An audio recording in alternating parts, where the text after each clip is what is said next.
Okay, let's unpack this. Have you ever had that moment, looking at the world around you, and just had the flicker of a thought?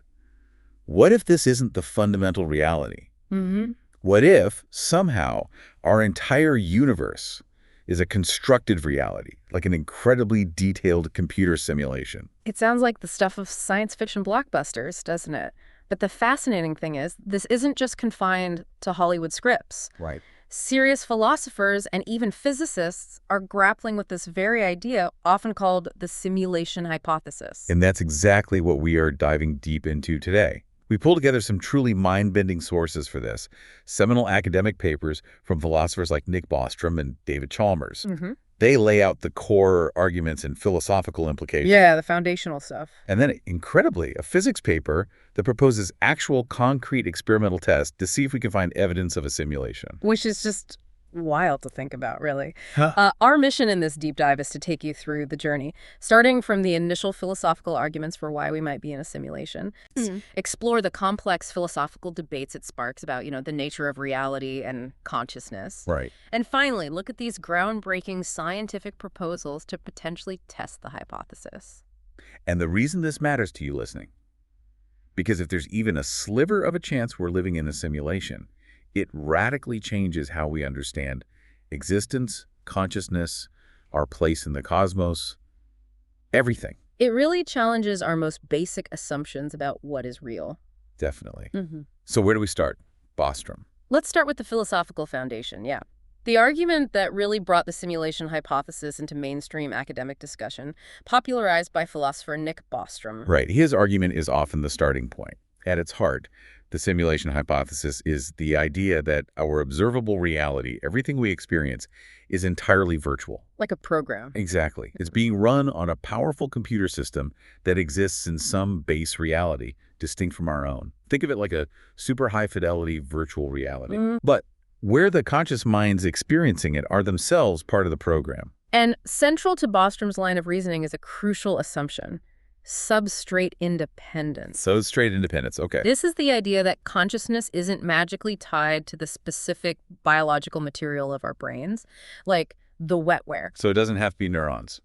Potentially not. Yeah. If you can replicate the complex computational processes, the flow of information, the interactions that give rise to consciousness, whether that's happening in biological neurons or on sophisticated silicon chips, then consciousness could emerge. So the thinking goes, a sufficiently advanced computer in the future could potentially simulate human brain activity with enough accuracy to create genuinely conscious simulated beings. Exactly. And this is where Bostrom introduces the concept of a post-human civilization. Post-human, meaning? He's talking about a civilization that has reached a stage of technological maturity far, far beyond our current level, capable of harnessing immense computational resources. Like, truly immense. The paper mentions estimates like 10 to the power of 42 operations per second for a computer built on a planetary scale. 10 with 42 zeros after it. Just wrapping your head around that scale of computing power, it's almost unfathomable. Yeah. And Bostrom argues that a civilization with this kind of power wouldn't just be able to simulate one conscious mind, but potentially run a vast number of highly detailed ancestor simulations. Ancestor simulations, like simulations of their own past. Yeah, simulations of their own evolutionary history or variations of it, populated by billions upon billions of conscious individuals just like us. Wow. Even if they only dedicated a tiny fraction of their immense resources to this, they could still run countless such simulations. And this potential for sheer scale is what leads to his famous, almost stark, tripartite conclusion. Right. The three possibilities. He posits that based on plausible assumptions about the future of technology and consciousness, one of three things must be overwhelmingly likely to be true. That's right. The first proposition: the fraction of human-level technological civilizations that actually reach a post-human stage is very close to zero. So basically, we almost all wipe ourselves out first. Or collapse, yeah. Yeah. That's option one. It suggests that almost all civilizations like ours self-destruct or collapse before they ever get powerful enough to run these kinds of simulations. Okay. Option two? Option two: the fraction of post-human civilizations that are capable of running ancestor simulations that are interested in doing so is very close to zero. Ah. So even if they can, they choose not to. Exactly. So even if they make it to that advanced stage, for some reason, almost none of them choose to run these detailed historical simulations. Perhaps it's universally deemed unethical, or it's prohibitively expensive, or they simply lose interest over vast timescales. Maybe it's just boring to them? Or maybe there are cosmic rules against it. Who knows? Could be. And the third proposition, the one that captures everyone's attention. The big one. The fraction of all people with our kind of experiences who are living in a simulation is very close to 1. Meaning us, right now. In other words, we are almost certainly living in a simulation right now. That's the possibility that gets you chills. So his logic is, if civilizations don't typically go extinct before becoming post-human, Proposition 1 is false. Right. And they do end up running ancestor simulations, Proposition 2 is false, then because of the sheer number of simulated minds they could create, the number of conscious beings inside simulations would utterly dwarf the number of original biological beings in the base reality. Precisely. Just way, way more simulated people than real ones.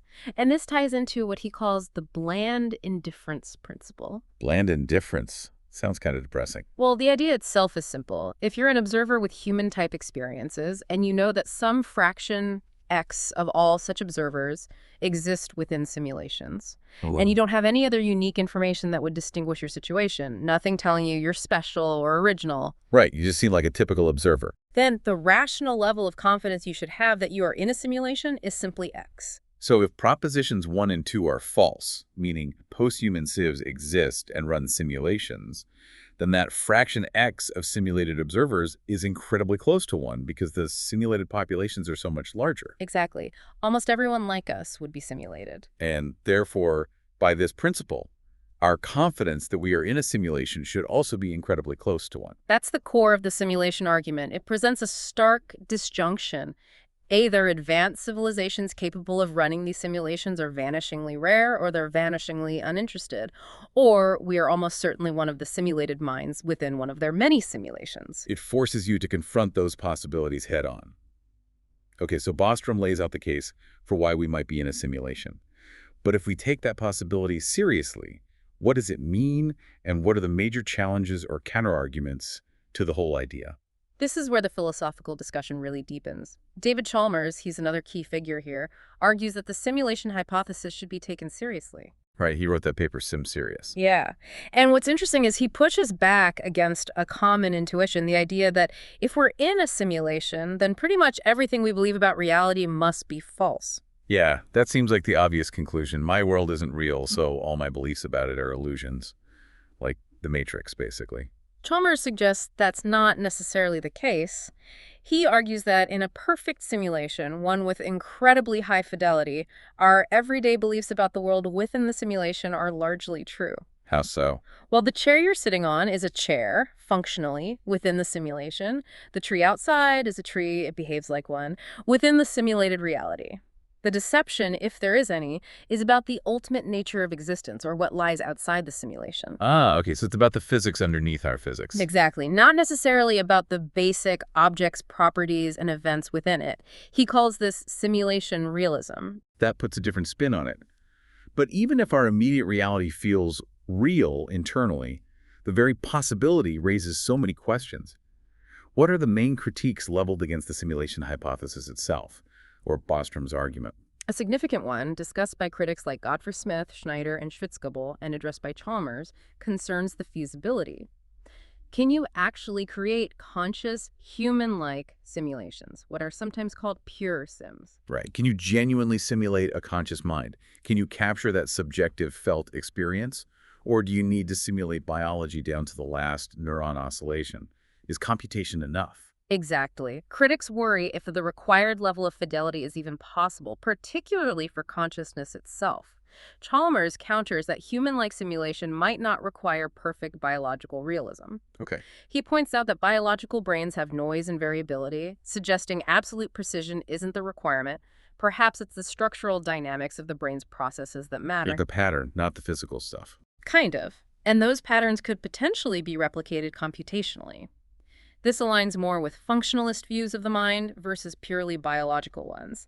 So the argument isn't completely shut down on feasibility grounds. It sort of depends on your view of consciousness. Okay, granted, it might be possible, But another big question Godfrey Smith raises is, why would a post-human civilization bother running vast numbers of these complex ancestor simulations in the first place?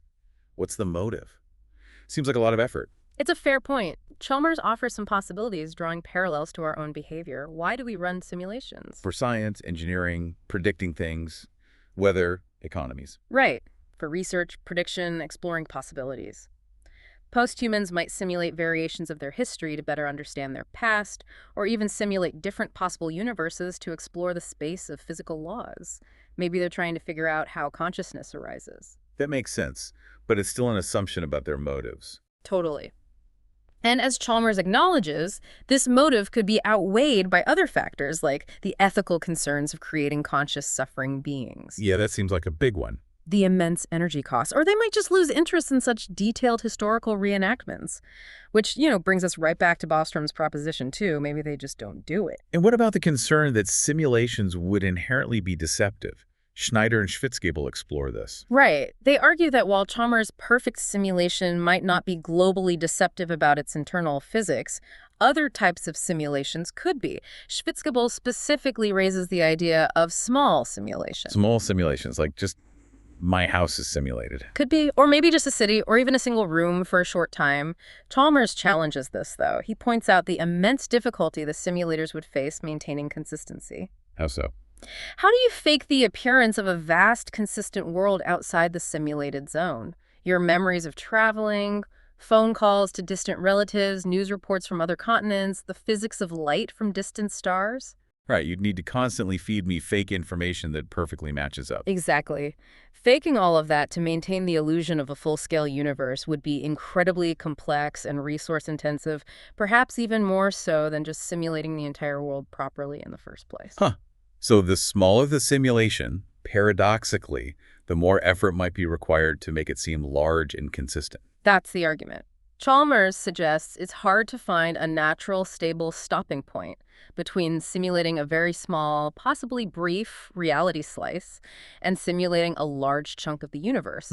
And statistically, if large simulations are run, they contain vastly more conscious observers than tiny ones. So applying something like the Blandin difference principle again. If simulations exist at all. It's statistically more likely we're in a larger, higher fidelity one, which better aligns with his simulation realism view, not just a tiny box. Okay.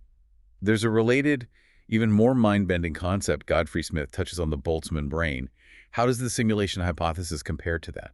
The Boltzmann brain. Yeah, that's a fascinating but disturbing idea. Right, the brain that just pops into existence randomly. It's a hypothetical conscious entity that might spontaneously fluctuate into existence in a vast, empty universe purely by random chance, complete with false memories of a past life. Super unlikely, but maybe possible in an infinite universe.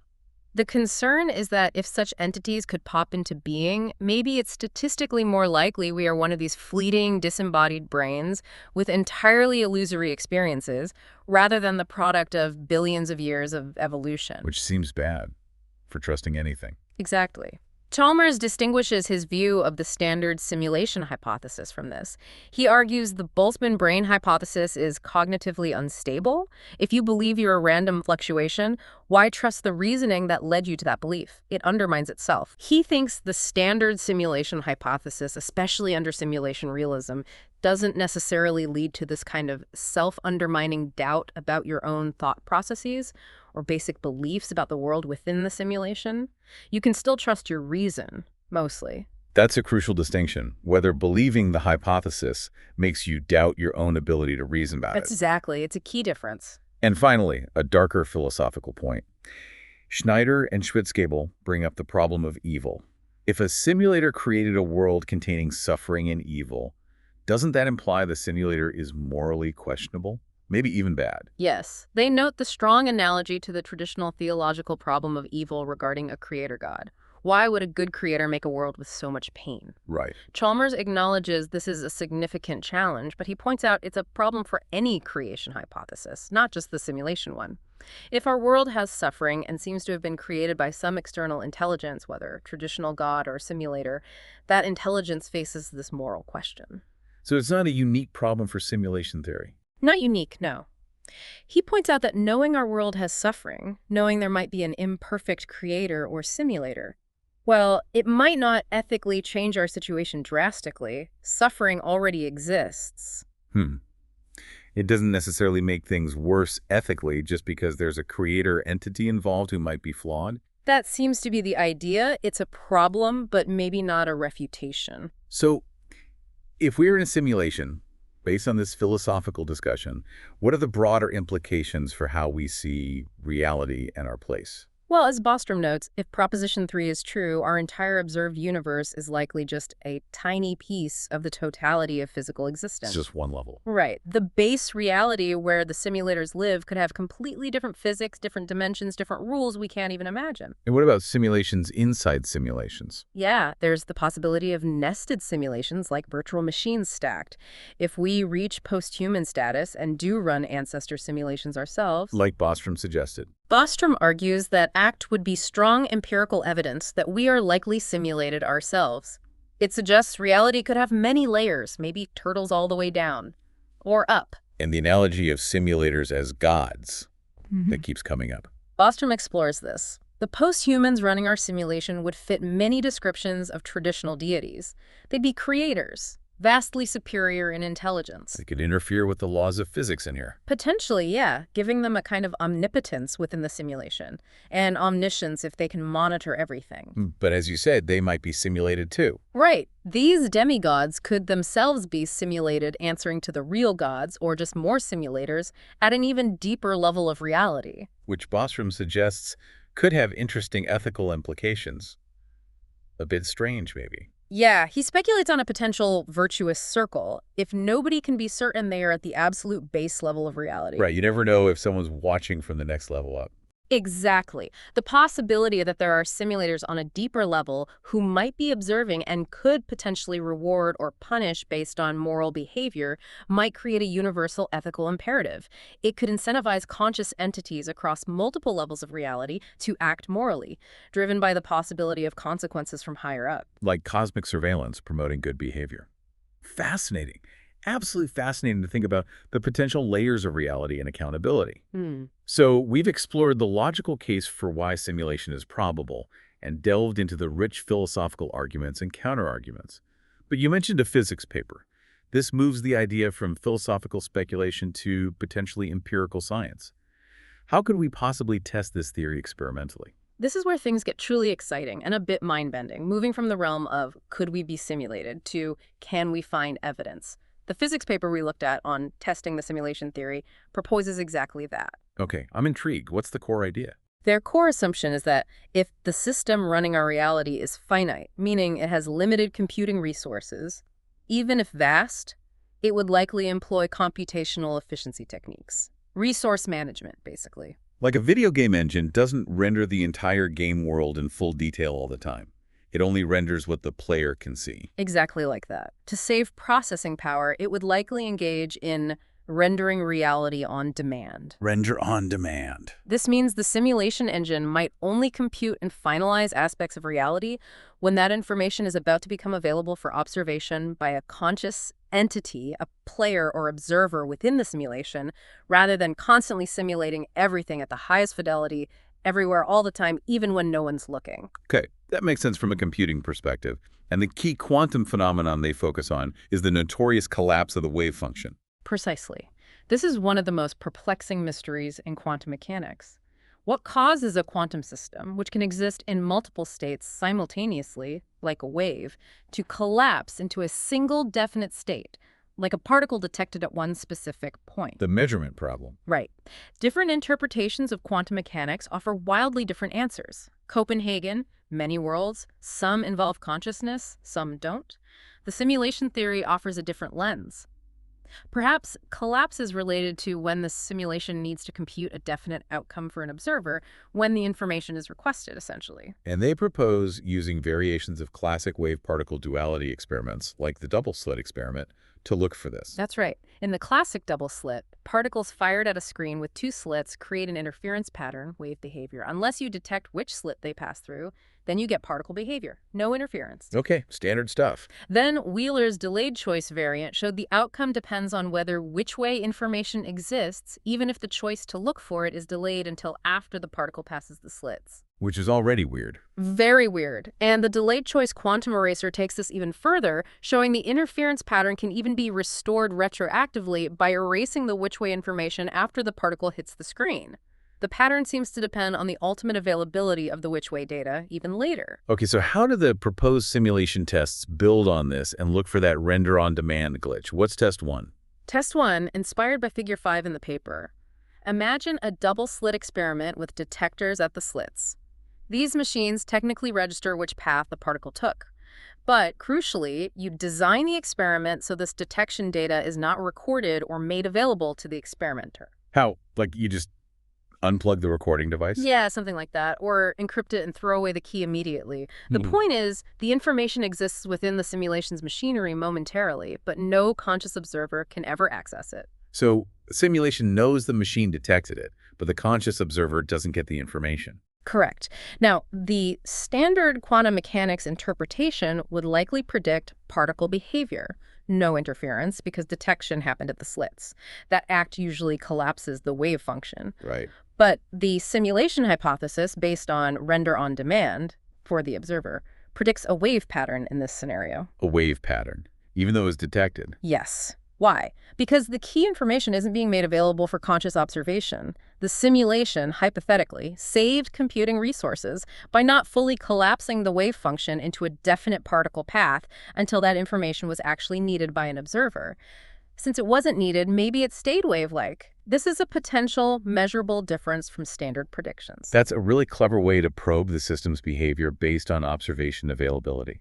What about test 2? Using macroscopic data erasure, like in figure 6. Sounds even stranger. This builds on the quantum eraser idea, but scaled up significantly. You do the double-slit experiment. You record the which way data on one set of USB drives, and the screen pattern data where the particles hit on another set. Okay, 2 sets of data. Then later, maybe days later, you randomly select some of the which way data drives and deliberately physically destroy them, shred them, wipe them, whatever.